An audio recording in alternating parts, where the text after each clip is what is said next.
자, 우리 지난 시간에 함께 읽은 이 말씀을 다시 한번 읽었는데 1절, 2절 이 두 절 말씀 사실 그 밑으로 좀 내려가도 요한 1서는 일단 금방 우리의 귀에 잘 이렇게 손에 잘 안 잡힐 정도로 조금 그 어려운 느낌이 있습니다.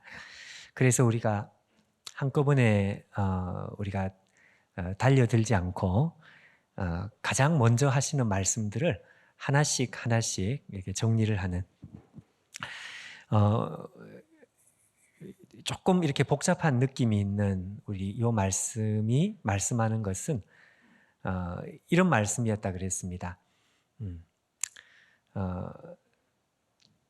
이 편지를 받고 있는 교회, 이 당신들에게 생명이 있습니다 하는 이 말씀입니다. 생명이 있습니다. 지난 시간에 우리가 집중했던 것은 있습니다라고 하는 사실, 있다는 것, 우리 안에 그 생명이 있음에 우리가 집중을 했습니다. 근데 오늘은 우리가 어디에 집중을 해야 되는가 하면 생명에 집중을 합니다. 생명. 예. 우리 안에 있는 이 생명. 먼저 여러분 이 성경, 특별히 그 요한 1서에서 말씀하는 이 생명이라는 것이 우리가 흔히 쓰는 생명이라는 말과는 다르다는 것을 이걸 먼저 우리가 구분을 하는 데서부터 출발을 해야 합니다. 우리가 여러분 이 세상에서도 생명이라는 말을 많이 쓰죠. 예, 자연 만물을 보면서도 생명 이런 생명이라는 말을 많이 쓰는데 근데 성경이 말씀하는 생명하고 우리가 흔히 쓰는 생명이라는 말과는 아주 근본적인 이 차이가 있다는 것을 이거를 먼저 우리가 생각을 하지 않으면 우리가 이 말씀을 절대로 이해할 수가 없을 것입니다. 예. 우리가 그런 말이 있잖아요. 같은 발음인데 뜻은 완전히 다른 것. 그걸 이제 동음, 이의어 이렇게 쓰죠. 동음, 이의어. 제가 그 고등학교 다닐 때 3년 내도록 저하고 같이 앉은 그 짝이 있습니다. 그 친구도 박씨고 저도 박씨고. 근데 그 짝이 아주 활발하고 뭐 까불까불한 그런 친구였는데 고등학교를 졸업하고 뭐 이렇게 만날 기회가 없어서 한동안 거의 못 보다가 꽤 오랜 시간이 지났습니다. 한 10년이 된 것 같아요. 그리고 이제 제가 직장 생활을 하다가 우연히 지하철 근처에서 이 친구를 우연히 만난 거예요. 그러니까 얼마나 반가웠겠어요. 3년 동안 같이 이렇게 짝이었는데 같은 한 반도 아니고 내 옆에서 늘 같이 이렇게 있었으니까 그래가지고 아무리 바빠도 그냥 이렇게 인사하고 헤어질 수가 없어가지고 옆에 이제 벤치에 앉아서 뭐 그동안 살아왔던 얘기, 뭐 짧은 시간에 막 이런저런 이야기를 막 나눴죠. 그러다가 이제 야, 나도 직장 다닌다. 야, 너는 어디 다니냐? 뭐 이렇게 직장 다니는 얘기, 뭐 이런 얘기 저런 얘기를 하다가 여러분 처음에 직장 들어가면 친구들끼리 만나면 꼭 월급 얼마 받느냐 뭐 이런 이야기도 합니다. 안 합니까, 여러분? 그래서 제가 그때 뭐 그런 이야기가 나와가지고 뭐 월급 받는다 그랬더니 제가 그날 깜짝 놀랐어요. 왜 그런가 하면 그 친구가 받는 월급이 제가 받는 월급보다 훨씬 많았어요. 한 뭐 2배까지는 아닌데 거의 1.5배가 더 되더라고요.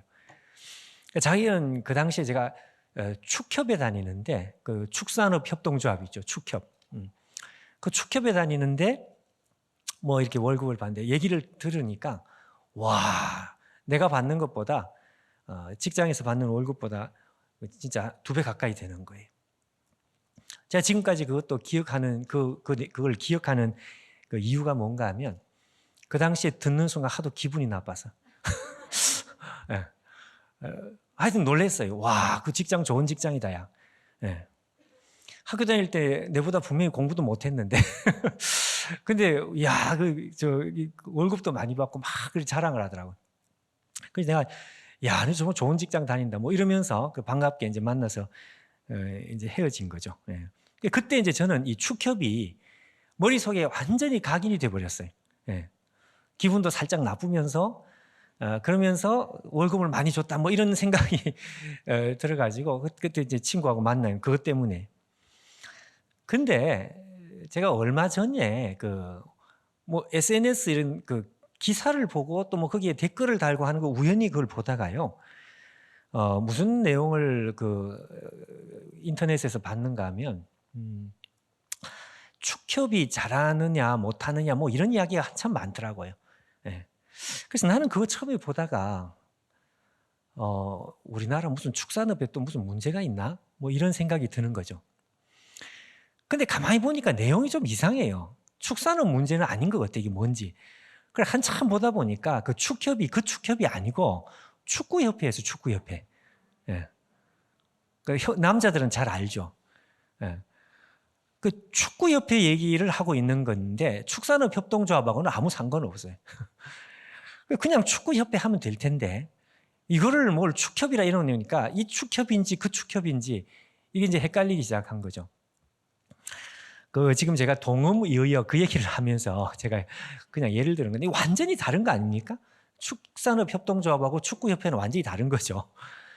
이 정도로 다른, 마치 이 정도로 아니 이거보다 훨씬 더 다른, 그게 뭔가 하면 여기 나오는 생명이라는 말입니다. 생명. 그러니까 성경이 말씀하는 생명이라는 거하고 우리가 흔히 말을 하는 이 세상에 누구든지 다 생명을 가지고 있는데 믿는 사람이든 믿지 않는 사람이든 다 가지고 있는 이 생명이라는 거하고 성경이 말씀하는 생명이라는 거하고 이게 비슷한 것 같은데 전혀 비슷하지 않고 전혀 다른, 자, 이 분명한 차이를 우리가 인식을 하지 않으면 여러분 우리가 성경 말씀을 이해하기는 불가능하다 이거죠. 여러분 성경은 이 세상 모든 사람들이 가지고 태어나는 생명, 그걸 우리가 육신의 생명이라고 이야기를 하는데 이 육신의 생명을 성경은 생명이라고 말하지 않습니다. 성경이 말씀하시는 생명은 누구든지 가지고 있는 이 육신의 생명을 말하는 것이 아니고 하나님께서 육신의 생명을 가진 우리에게 하나님의 생명을 우리 안에 주입을 하신 거죠. 이식을 하신 거죠. 예. 그러니까 새로운 생명을 주셨다. 우리가 믿는 사람들끼리 하는 말로, 다른 말로 하나님의 생명. 여기서는 그 생명을 뭐라고 말하는가 하면 영원한 생명 이렇게 표현을 했습니다. 그러니까 여러분 이 똑같은 생명인 것 같은데 이게 전혀 다른, 완전히 다른 것, 전혀 다른 것. 이걸 여러분 우리가 명확하게 구분을 해야 된다 이거죠. 구분을 해야 된다. 그래서 여러분 1절 말씀에 처음에 어떻게 시작을 하는가 하면 생명이라는 말이 나오는데 이 생명을 뭐라고 말하는가 하니까 태초부터 있는 생명 이렇게 말을 합니다. 이 태초라는 것은 영원을 말합니다. 영원 세계. 시간이 창조되기 전. 그러니까 영원부터 계신 그 생명.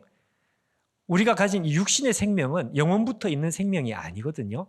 그러니까 이걸 지금 사도 요한이 말씀하는 것은 내가 지금 말하는 생명은 그 생명 말고 그 축협 말고 다른 축협, 그것처럼 영원한 생명을 말하는 것이지 지금 말하는 육신의 생명을 말하는 것이 아니다 이러면서 구분을 하고 출발을 하고 있다는 것입니다. 여러분 이거 구분할 줄 아시나요? 만약 우리가 구원받은 사람이라면 당연히 구분할 줄 알고 구분할 줄 아는 정도가 아니라 반드시 구분을 해야 되죠. 이걸 구분을 못한다면 구원받은 사람이 아닐 수도 있습니다. 근데 이게 완전히 다르다는 것을 제가 좀 강조를 해서 함께 이렇게 이 말씀을 나누는 것입니다. 그러나 여러분 성경은 이 세상에 있는 모든 사람들이 가지고 있는 이 육신의 생명을 이거를 세상 사람들이 듣기에는 조금 기분 나쁜 말일지 모르겠지만 이거를 진짜 생명이라고 말하지 않습니다. 말하자면 가짜라요, 가짜. 이거를 아주 강하게 말합니다.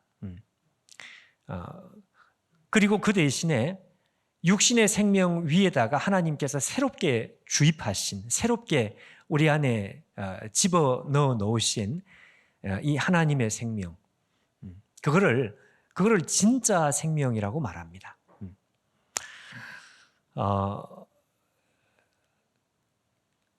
하나님을 믿지 않는 사람들은 이런 이야기를 들으면 좀 기분도 나쁘고 기독교를 향해서 독선적이다 이런 이야기를 할지 모르겠지만, 그러나 여러분, 성경은 여기에 대해서 조금도 물러서지 않아요.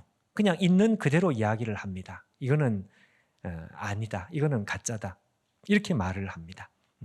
그리고 하나님께서 주시는 이 생명이 진짜다, 이거죠. 진짜다. 이거를 여러분 구분을 해야 되겠다. 이걸 구분을 안 하면 우리의 신앙은 제대로 세워지지 않습니다. 여러분, 우리가 어릴 때 읽은 이 단편 소설 중에 모파상이라는 사람이 쓴 목걸이라는 소설 어릴 때 읽어봤습니까? 단편 소설이죠.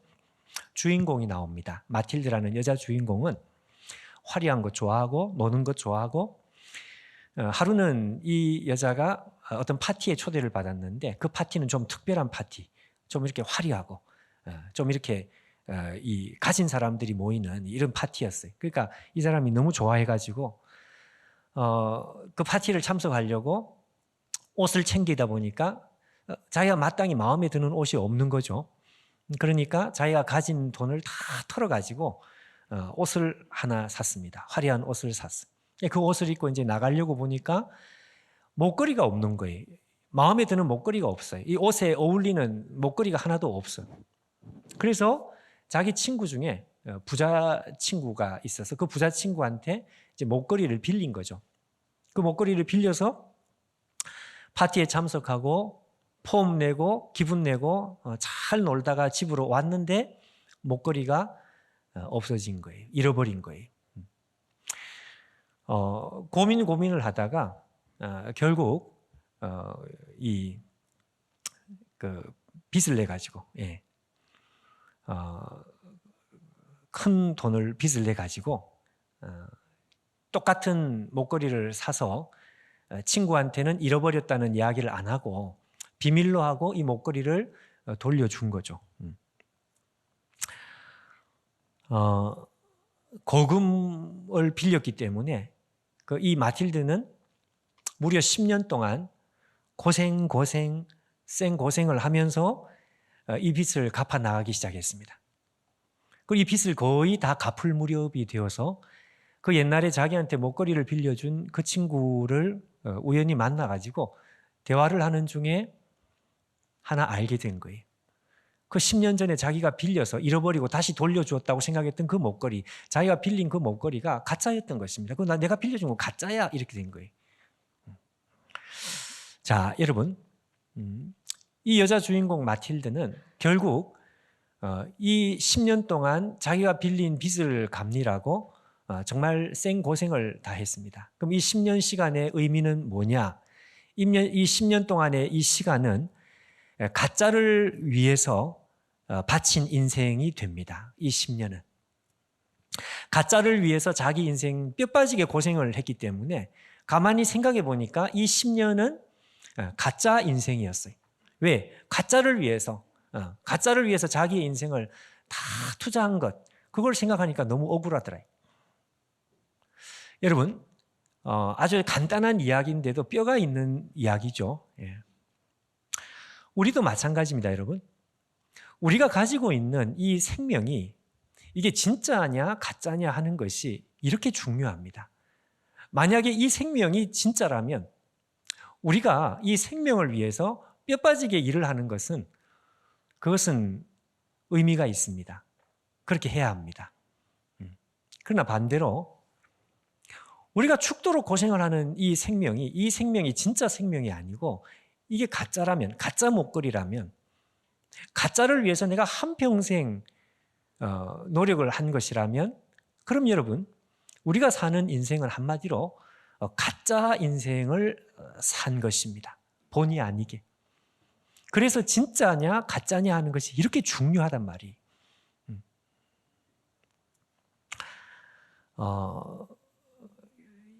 이게 다 먹고 살자고 하는 일이다. 우리가 흔히 하는 말. 흔히 농담 삼아 하는 말, 그 말이 저는 뼈가 있는 말이라고 생각합니다. 진짜 말 그대로 맞아요. 우리가 왜 사느냐? 모든 사람들은 요 생명을 유지하기 위해서, 요 생명을 살아가기 위해서, 예. 요 생명 때문에 진짜 먹고 살자고 하는 바로 그 생명 때문에 우리가 노력하면서 사는 거예요. 근데 요 생명이 진짜냐 가짜냐, 예. 이게 그렇게 중요하단 말이죠. 내가 진짜라고 생각했던 이 생명이 이게 진짜가 아니고 가짜라면 우리는 가짜 인생을 사는 것이나 마찬가지다. 네. 자, 그런데 여러분, 성경은 우리에게 분명하게 말씀합니다. 성경이 우리에게 일관되게 말씀하는 것은 사람들 육신의 생명, 우리가 가지고 있는 이 육신의 생명은 이게 진짜가 아니고 이게 가짜라는 것입니다. 이게 성경이 말씀하는 일관된 메시지입니다. 진짜 생명은 어디에 있느냐? 진짜 생명은 하나님께서 우리에게 새로 예수님을 통해서 주시는 생명, 이게 진짜 생명이다. 여러분, 제가 지난 주중에 월요일부터 금요일까지 제가 새벽 기도를 인도하죠. 그 모르는 사람도 있죠.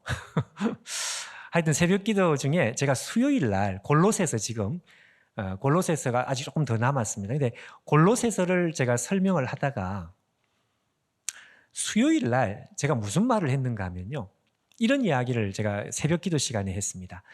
생명의 본질이 무엇이냐? 생명의 본질이라는 것은 멈추지 않는 것이 생명의 본질이다. 좀 어려운 말인 것 같은데 어려운 말이 아닙니다, 여러분. 중단이 없는 것, 멈추지 않는 것, 이게 생명의 본질이다. 다시 말하면 중단되거나 멈춰지면 그거는 생명이 아니에요. 그러니까 생명이라고 하는 것은 일단 멈추지 않아야 합니다. 그 예를 제가 무슨 예를 들었는가 하면 어려운 말이 아니라 쉬운 말인데 예를 들면 쉽죠. 예를 들어서 무슨 얘기를 했는가 하면 우리가 가지고 있는 이 심장을 생각하면 된다. 여러분, 심장이 다 있는데 이 심장을 여러분 한번 가만히 생각을 해보면 이거 참 놀랍습니다. 저는 그런 생각을 참 많이 합니다. 왜냐하면 여러분, 심장은 멈추는 법이 없어요. 이게 생명입니다. 이게 우리가 잘 때에도 심장은 뛰고 있죠. 뛰다가 안 뛰다가 그런 사람들 봤거든요. 그 큰 병입니다, 여러분. 부정맥이라고. 제가 수요일에 그 예를 들어서 이야기를 했는데 하여튼 이 심장은 멈추면 안 되죠. 한순간도 멈추면 안 되고 계속 뛰어야 되고 잘 때도 뛰어야 되고 우리가 다 쉬어도 심장은 계속 뛰어야 되고, 그러니까 이 심장이 계속 뛰는 것은 이게 생명의 본질을 우리에게 잘 설명을 해주는 것이고, 생명을 가진 사람은 절대로 멈추는 법이 없는 것이다.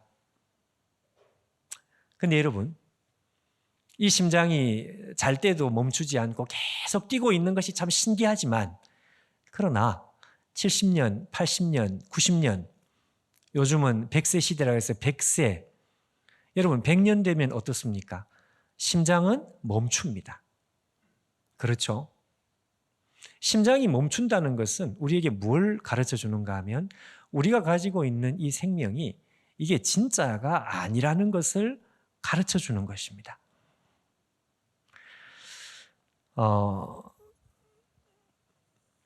성경은 여러분 정말 믿지 않는 사람들이 볼 때는 이게 독선적이 맞아요.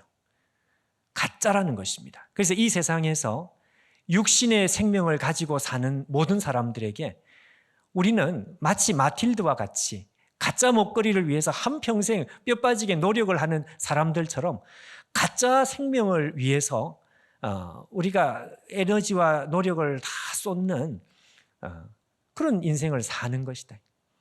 사실 여러분, 이 하나님을 안 믿는 사람들이 직접 들으면 정말 기분이 좋지 않은 이야기죠. 가짜 인생을 산다고 하면 누가 기분이 좋겠습니까? 그런데 성경은 여기에 대해서 물러서지 않아요. 아주 분명하게 가짜다, 가짜다. 자, 오늘 중요한 것은 여러분, 성경이 이 세상에 있는 모든 육신의 생명을 가짜 생명이라고 말을 하는 이유가 중요합니다. 이유가 있을 거 아니에요? 왜 육신의 생명을 가짜라고 이야기할까? 그 이유가 도대체 뭘까? 그게 오늘 1절, 2절 말씀에 정확하게 나와 있습니다. 여러분, 2절 말씀을 한번 보십시오. 2절에 보면 이 세상에 있는 모든 생명이 가짜라고 하는 이유가 뭔가 하면, 자, 2절에 이렇게 되어 있습니다. 이 생명, 태초부터 있는 이 생명이 나타내신 바 된지라 이 영원한 생명을 우리가 보았고 증언하여 너희에게 전하는데, 이 영원한 생명은, 자, 잘 보십시오. 그 다음이 중요합니다.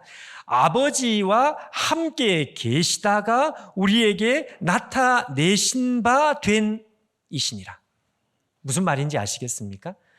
이 영원한 생명은 무슨 특징인가 하면, 예수님께서 우리에게 주신 생명은 아버지와 함께 계시던 그 생명입니다.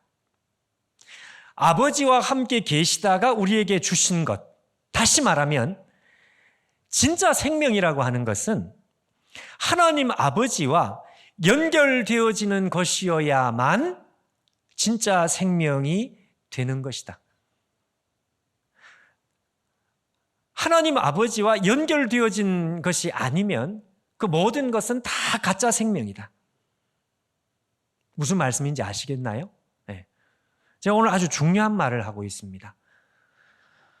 그러니까 하나님, 요한 1서에서 사도 요한이 하는 말은 당신들이 가진 생명이 진짜 생명이라고 말하는 이유는 뭔가 하니까, 아버지와 함께 계시다가 아버지 속에 있는 생명이 우리 속에 주입이 되었기 때문에, 그러니까 당신들은 진짜 생명이다. 왜? 그 이유는 뭡니까? 원래 생명은 하나님밖에 없기 때문에요. 하나님의 생명 외에는 다른 생명이 없으니까요. 자, 제가 여기까지 이야기를 하면 아마 여러분들 가운데에서 손 들고, 어쩌면 두 손 들고 질문하고 싶은 사람들이 분명히 있습니다. 목사님, 지금 목사님 말 제대로 했는데, 아니, 하나님께로부터 나오지 않은 생명이 그럼 누가 있습니까? 이 세상에 있는 모든 생명은, 믿든지 믿지 않든지 모든 육신의 생명은 전부 하나님께로 온 생명인데, 그 하나님께로 온 생명이 그럼 맞지 않아요. 그러면 이 세상에 있는 모든 생명은 다 진짜 생명 아닙니까? 왜 가짜 생명이라고 이야기를 합니까? 무슨 말인지 이 질문도 이해가 되시죠? 그러니까 이 세상에 태어난 사람들이 육신의 생명을 다 가지고 있잖아요. 근데 그 육신의 생명도 다 하나님께로부터 원래 온 생명이니까 그거 진짜 생명 아니냐 이거죠. 근데 왜 성경은 육신의 생명을 가진 사람을 가짜 생명이라고 말을 하느냐? 자, 여러분 잘 들어보십시오. 맞습니다. 육신의 생명을 가진 이 육신의 생명은 신불신을 막론하고, 이 땅에 태어난 모든 생명, 이 육신의 생명은 하나님께로부터 온 것이 맞아요. 맞습니다. 근데 문제가 하나 있어요. 하나님께로부터 온 것은 맞는데, 문제는 태어날 때부터 하나님과 단절이 된 상태에서 태어나는 것이 문제입니다. 이게 문제입니다. 하나님과 연결된 상태에서, 그 생명과 우리가 이어진 상태에서, 아버지의 생명과 우리의 생명이 처음부터 태어날 때부터, 잉태될 때부터 이어지고 연결된 상태에서 이 땅에 태어나면 그거는 아무 문제가 없어요. 그런데 이 땅에 태어난 모든 육신을 가진 생명은 태어날 때부터, 존재할 때부터 하나님과 단절이 되어 있습니다. 단절. 하나님과 단절이 된 가운데 이 땅에 태어나고, 단절된 가운데 살아가고요, 단절된 가운데 죽어버려요. 그래서 그 생명은 진짜 생명이라고 말을 할 수가 없다는 것입니다. 여러분, 이 단절이라는 것이 참 무서운 말입니다. 생명의 단절. 아버지와 생명이 단절된 상태에서 태어났다. 이게 굉장히 무서운 이야기입니다. 제가 한두 달 전에 주일날 설교를 하다가 제 사무실에 금붕어 키우는 이야기 했습니다. 금붕어. 지금도 잘 크고 있습니다. 제가 아침에 요즘도 눈만 뜨고 불 딱 켜면 제 방에 들어가면 제일 먼저 개들부터 쳐다봅니다. 밤 사이에 잘 잤느냐. 너무너무 재밌는 거예요. 왜 그런가 하니까 처음에 몇 마리가 죽어 이렇게 나가다가 한 3마리 남았는데 걔들이 이렇게 어떻게 해서 이렇게 그 새끼를 놓는데 이 새끼 지금 한 수십 마리가 돼요. 그래가지고 매일 그거 쳐다보고 그 밥 주고 뭐 이래. 공부는 안 하고. 근데 이 새끼가 태어나기 전에 한 3마리가 한 서너 마리가 있을 때였습니다. 그때 아침에 불을 또 켰는데요. 서너 마리밖에 없는데 한 마리가 없어졌어요. 그러자 이상하다.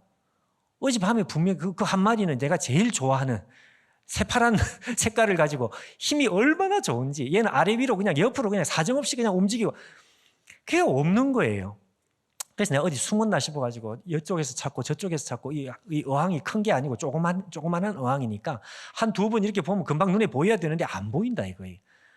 그래서 한참 보다가 이거 무슨 뭐 이렇게 그 수초 이런 거 들어가서 보고 밑을 보고 아무리 봐도 진짜 없어요. 밤사이에 누가 가져갔나? 혼자 별 생각을 다 하다. 왜 없지? 언니 분명히 봤는데 이게 왜 없지?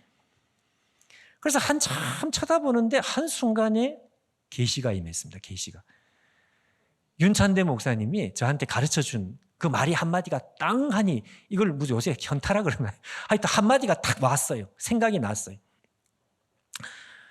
윤 목사님 저한테 그래요. 목사님, 물고기 중에서 너무 힘센 놈은 돌아다니다가 지멋대로 튀어서 나와서 죽는 놈도 있습니다. 그 말을 한번 했거든요. 근데 그 말이 생각이 나는 거예요. 설마 하고 옆에서 봤는데 옆에 죽어 있는 거예요. 튀어나와가지고. 밤새 말랐어. 네. 그래서 죽었어요. 와, 그거 보는 순간 오늘 새벽 기도도 못하겠다 생각이 들고 얼마나 마음에 충격이 오는지 제가 그걸 보고 놀래가지고 이걸 제가 이렇게 시신을 수습해가지고 제가 너무너무 놀랐습니다. 아니 거기 좀 있지 왜 튀어나와가지고 난리냐. 너무너무 안타까운 거예요. 여러분, 이 단절의 저주입니다. 단절의 고통입니다. 사실은 저도 대학교 2학년 때 이 복음의 본질을 제대로 깨달은 게 어디서 깨달았는가 하니까 이게 바로 죄인이구나. 그때는 제가 물고기를 키운 건 아닌데 말씀을 듣다가 죄인의 본질은 단절이구나. 하나님과의 단절이구나. 나는 이 땅에 단절되어서 태어났구나. 그걸 그때 처음 깨달은 거예요. 수없이 교회를 다녔는데도. 내가 어디서 왔는지, 어디로 가는지, 내가 이 땅에 왜 사는지 이게 나의 인생의 가장 큰 질문, 해결되지 않는 질문이었는데 내가 이 해결되지 않는 질문을 끊임없이 하고 있는 이유가 뭔지를 그때 알게 된 것입니다. 그러고 나서 하나님 앞에 회개하고 돌아갔습니다. 하나님, 그렇습니다. 내가 이 땅에 하나님 없이 단절된 가운데, 단절의 저주, 단절의 고통 가운데 내가 태어나서 내가 살아가는 이게 죄인의 본질이라는 것을 내가 몰랐습니다. 하나님, 제가 회개합니다. 하나님께로 돌아가고 싶어요. 그게 제가 처음에 회심할 때 하나님 앞에 했던 저의 고백이었습니다. 여러분, 이 땅에 태어나는 모든 생명은 하나님께로부터 온 생명은 맞습니다. 그런데 문제는 그 하나님께로 온 생명이 깨진 상태로, 망가진 상태로, 단절된 상태로 이 땅에 태어나는 거예요. 그래서 성경은 그 생명을 진짜라고 말하지 않습니다. 그 생명을 가짜라고 말하는 이유는 바로 그것 때문에 그렇습니다. 그럼 진짜라면 어떻게 해야 되냐? 오늘 말씀 제가 읽은 그대로입니다. 아버지와 함께 계시다가 아버지 속에 있는 생명을 우리 가운데 주시는 그 생명만 진짜입니다. 예수님께서 왜 진짜 생명을 우리 가운데 주셨다고 하느냐? 그건 다른 게 아니고 오직 생명의 주인은 하나님밖에 없는데 그 하나님 속에 있는 생명을 우리 속에 가져다 줄 수 있는 유일한 분. 그래서 여러분, 예수님께서 요한복음 10장에 나는 양의 문이라 그러면서 나보다 먼저 온 사람은 다 절도요, 강도. 그렇게 외치는 이유가 그것 때문에 그래요. 예수 그리스도께로부터 오는 생명이 이게 왜 진짜 생명이냐? 아버지와 함께 계시던 생명, 그러니까 아버지 속에 있는 생명을 우리 가운데 주시는 유일한 분. 여러분, 사도 요한은 요한 1서 아니라 요한복음에는 이걸 더 세게 이야기합니다. 요한복음도 사도 요한이 당연히 쓴 거죠. 요한복음에 사도 요한이 뭐라고 이야기를 하는가 하면 요한복음 1장 8절 18절 말씀에 앞에 보십시오. 이렇게 되어 있습니다. 본래 하나님을 본 사람이 없으되, 자 보십시오. 아버지의 품 속에 있는 생명, 아버지의 품 속에 있었던 독생하신 하나님, 바로 그 생명 되신 하나님께서 우리 속에 나타났어요. 우리 안에 그 생명을 주셨습니다. 이게 진짜 생명이라고 말을 하는 이유는 다른 게 아니고, 생명은 하나님밖에 없는데 그 하나님의 생명이 우리 속에 주입이 된 것이다. 주입이 된 것이다.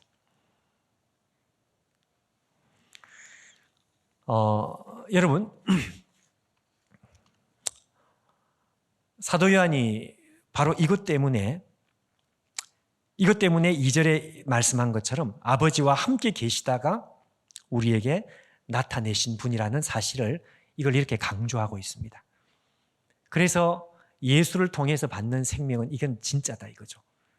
요한 1서를 받고 있는 이 교회는 제가 지난주에 설명을 한 것처럼 이 교회는 외적으로는 핍박, 내적으로는 동력을 잃어버린, 에너지를 잃어버리고, 그러니까 외적으로 내적으로 사면 초과에 있는 너무너무 힘든 공동체, 이 힘든 사람들에게 사도 요한이 제일 먼저 하고 싶었던 말씀은 당신 속에 생명이 있는데 그 생명은 진짜라는 것입니다. 그 생명이 진짜이기 때문에 당신들이 지금 하고 있는 고난은 헛수고가 아니다. 당신 속에 있는 이 생명이 진짜이기 때문에 당신들 속에 있는 생명은 영원한 것이다. 아무리 고생을 하고 아무리 이 세상이 10번 뒤집어져도 당신들이 망할 수 없는 이유는 이것 때문이다.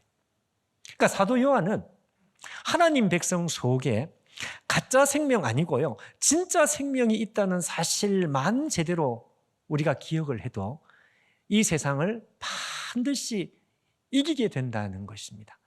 이 세상을 이길 수밖에 없다. 그러니까 요 한 가지. 우리 안에 생명이 있는데 이 생명은 세상 사람들이 가진 생명 말고 죽지 않는 진짜 생명. 여러분, 우리 안에 있는 죽지 않는 진짜 생명이라는 요 주제를 사도 요한이 요한 1서 1장 1절 2절에서 이 말씀을 하고 있지만, 그러나 이 말씀을 우리가 정말 피부 가까이 느낄 수 있도록 드라마틱하게, 아주 선명하게, 아주 강력하게 말씀한 부분이 있습니다. 사도 요한이 어디였을까요? 요한 1서가 아니고 요한복음입니다. 요한복음도 사도 요한이 썼으니까. 여러분, 요한복음 중에서 요한복음 11장에 사도 요한이 기록한 예수님의 기적 중에서 우리가 잘 아는 유명한 기적 하나 있습니다. 그게 뭔가 하면 나사로를 살리는 기적입니다. 나사로를 살리는 기적. 이 죽은 나사로를 예수님께서 살려내시는 기적을 사도 요한이 기록한 이유가 있습니다. 그 이유가 뭔가 하니까요, 나사로는 죽었는데 예수님께서 죽은 나사로를 살렸다. 아닙니다, 여러분. 이거는 사도 요한이 하고 싶은 메시지가 아니에요. 죽은 나사로를 살린 게 아닙니다. 그럼 뭐냐? 살아있는 나사로를 불러내신 것입니다. 여러분, 제가 지금 말장난을 하고 있는 게 아니고요, 이 차이가 굉장히 중요해요. 여러분, 예수님께서 죽은 나사로를 살릴 때 이걸 그냥 살리지 않았습니다. 나사로 죽어서 내가 살릴 거야 이러면서 예수님께서 죽은 나사로를 살려내신 게 아니고요, 죽은 나사로를 살리기 직전에 아주 중요한 말씀을 한 말씀 하셨습니다. 우리가 다 잘 아는 유명한 말씀 한번 보실까요? 요한복음 11장 25절 26절 맞죠? 요한복음 11장 25절 26절 앞에 보십시오. 예수께서 이르시되 나는 부활이요 생명이니 나를 믿는 자는 죽어도 살겠고 그 다음에 보십시오. 살아서 나를 믿는 자는 영원히 죽지 아니하리니 이것을 마리아 네가 믿느냐? 마리아는 이해를 못했습니다. 저 말이 무슨 말인지 이해를 못했습니다. 여러분, 나사로는 분명히 죽었거든요. 죽어도 그냥 죽은 게 아니고 사흘 전에 죽어서 중동의 뜨거운 날씨에서 벌써 썩어버렸어요. 부패가 벌써 진행이 돼버렸습니다. 근데 예수님께서 나를 믿는 자는 죽어도 살겠고 살아서 나를 믿는 자는 영원히 죽지 아니하리라? 사람들이 비웃었죠. 아니, 나사로 믿다가 죽지 않았느냐? 죽었는데 뭘 살아있다. 그때 예수님께서는 아니라는 것입니다. 예수님께서 하고 싶은 말씀, 그리고 사도 요한이 제대로 깨닫고 나서 사도 요한이 하고 싶은 말씀은 다른 게 아니고 나사로는 죽은 게 아니고 살아있다. 이것이었습니다. 이거. 사람들이 비웃었죠. 무슨 헛소리를 하느냐. 죽었는데. 아니라 이게 살아있는 것이다. 나사로의 가짜 생명은 분명히 죽었어. 육신의 생명은 죽었어. 그러나 나사로 속에 있는 영원한 생명, 진짜 생명, 참된 생명, 그 생명은 가짜 생명하고 완전히 다른 것인데, 축협이 다른 것처럼 완전히 다른 것인데 그 생명은 지금도 살아있는 것이다. 그러면서 죽은 나사로를 살려요. 그러니까 죽은 나사로를 그냥 살린 게 아니고요. 자, 보십시오. 요한복음 11장 43절 앞에 보십시오. 이 말씀을 하시고 큰 소리로 나사로야 나오라 하고 살리시니, 아니죠. 살리시니가 아니고 뭐라고 되어 있습니까? 그래요. 부르시니.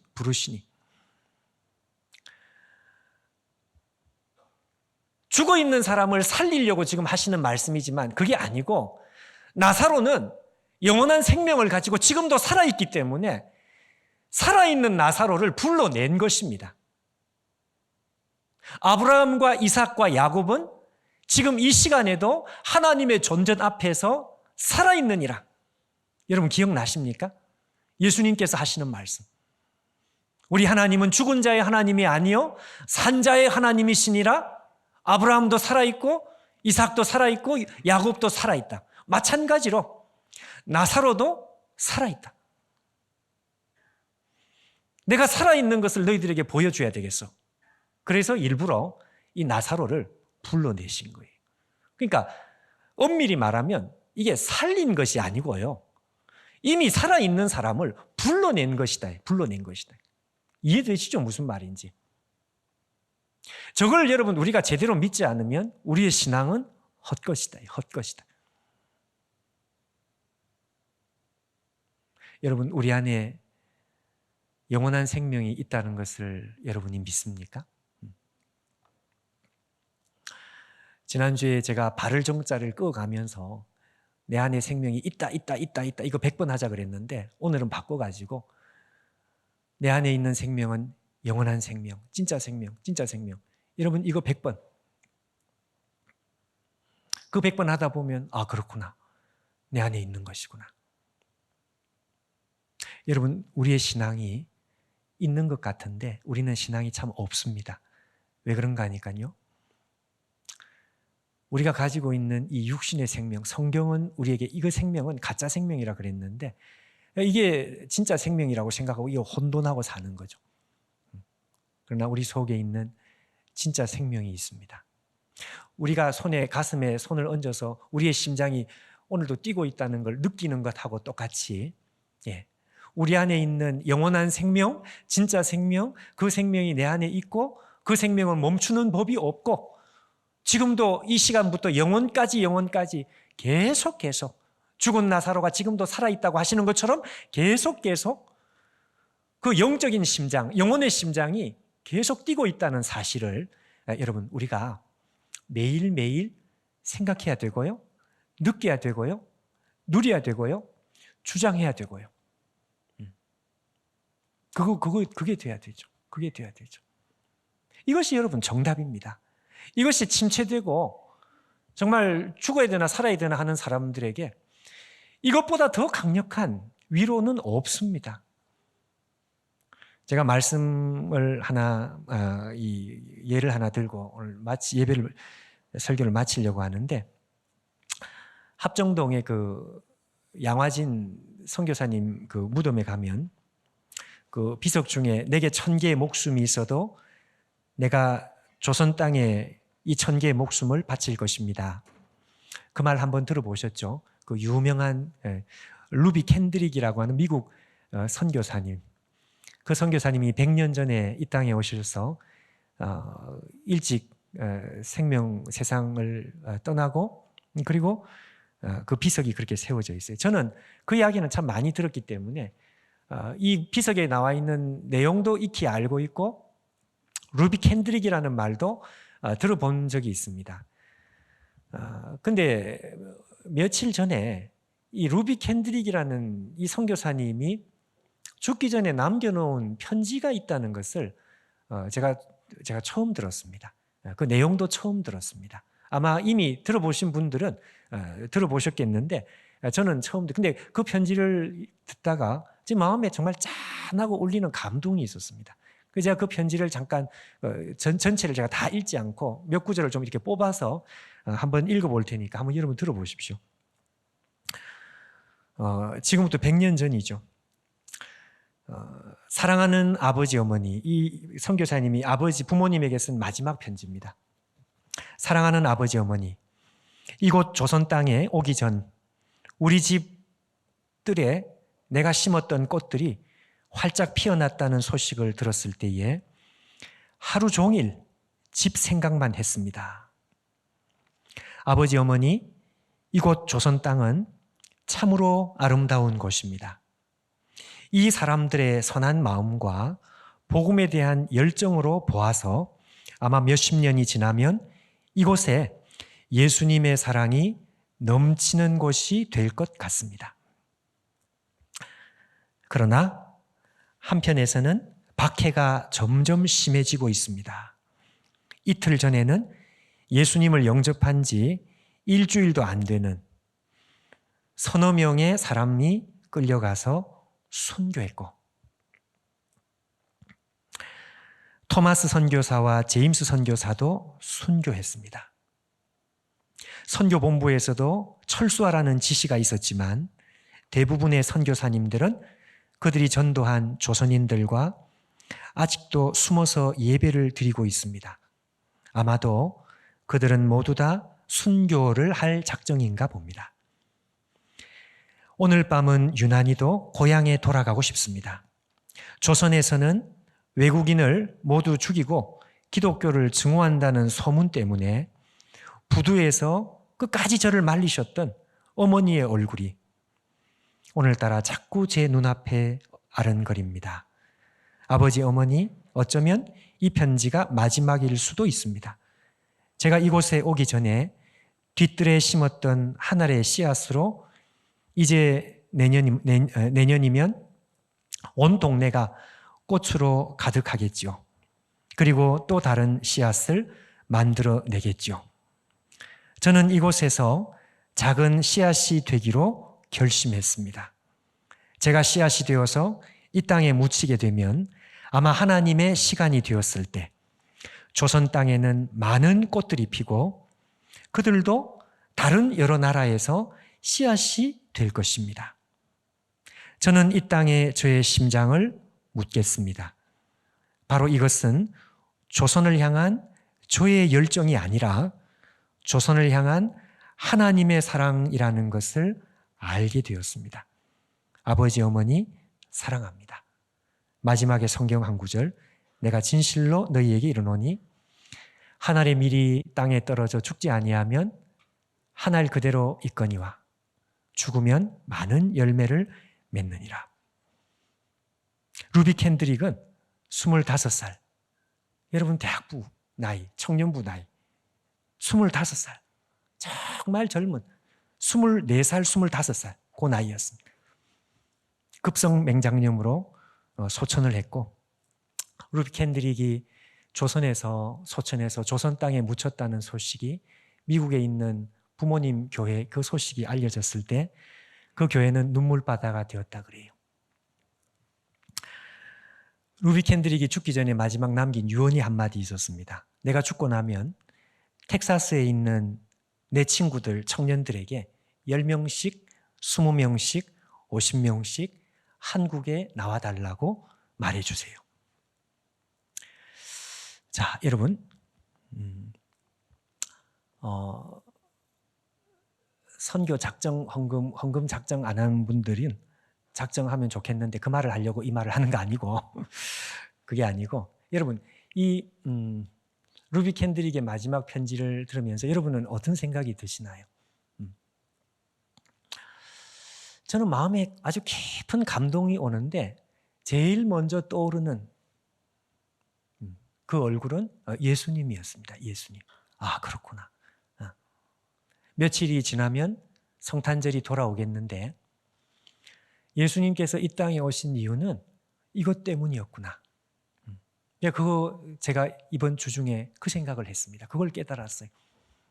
예수님께서 이 땅에 오신 이유는 아버지의 품 속에 계시는 예수 그리스도 그분이 아니면 아버지 속에 있는 이 생명, 진짜 생명, 영원한 생명, 가짜가 아니라 영원히 멈추지 않는 진짜 생명, 나사로 안에 있었던 그 진짜 생명, 아버지 품 속에 있는 그 영원한 생명을 예수 그리스도가 아니면 우리 속에 심어줄 수가 없기 때문에 우리 주님께서 이 땅에 오신 것이다. 알죠? 다 알죠? 아는데 모르는 바가 아닌데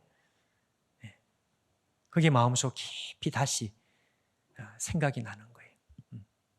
여러분 오늘 성탄절입니다. 성탄절. 왜 우리 주님께서 이 땅에 오셨는가요? 예수님이 아니면 그 생명을 가져다 줄 수 없으니까. 진짜 생명은 아버지 품 속에만 있는 그게 진짜 생명이었으니까. 이 땅에 있는 생명은 다 가짜 생명이니까요. 가짜 생명을 위해서 한평생 뼈 빠지게 일을 하다가 이게 가짜였구나. 알면서 우리가 그렇게, 그건 가짜 인생이다, 이 가짜 인생. 기분 나쁜 말이 될지는 모르지만 이 세상에 있는 모든 사람들은 본의 아니게 가짜 인생을 살 수밖에 없습니다. 얼마나 불쌍합니까? 그러니까 예수님께서 진짜 생명을 우리 속에 심기 위해서 씨앗이 되신 것이죠. 그리고 우리도 또 다른 씨앗이 되어서 진짜 생명을 심을 수 있는 우리에게 특권을 주신 거죠.